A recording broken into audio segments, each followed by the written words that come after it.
মরুভূমির বুকে দুই বন্ধুর যাত্রার শিক্ষণীয় গল্প। দুই বন্ধু মরুভূমির মধ্যে দিয়ে হেঁটে যাচ্ছিল। কিছুক্ষণ যাত্রার পর তাদের দুইজনের মধ্যে ঝগড়া হয় এবং এক বন্ধু আরেকজনকে থাপ্পড় মেরে বসে।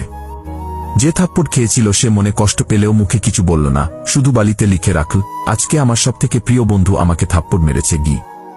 এরপর তারা আবার হাঁটতে থাকল এবং কিছুক্ষণ পর একটি মরুদ্যান দেখতে পেল। তারা ঠিক করল সেখানে তারা বিশ্রাম নিবে এবং গোসল করবে। কিন্তু যেই বন্ধুটি চট খেয়েছিল সে চোরাবালিতে আটকে পড়ে ডুবতে শুরু করে। তখন অপর বন্ধুটি জীবন বাজি রেখে তার বন্ধুকে উদ্ধার করল। উদ্ধার হওয়ার পর বন্ধুটি পাথরের উপর খোদাই করে লিখল, আজ আমার বন্ধু আমাকে মৃত্যুর হাত থেকে বাঁচিয়েছে।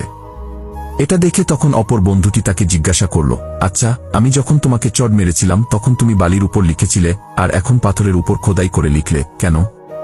তখন দ্বিতীয় বন্ধুটি মৃদু হেসে জবাব দিল, যখন কেউ আমাদের কষ্ট দেয় তখন সেটা বালিতেই লিখতে হয়, যাতে ভালোবাসা আর মায়ের বাতাস তা মুছে ফেলতে পারে।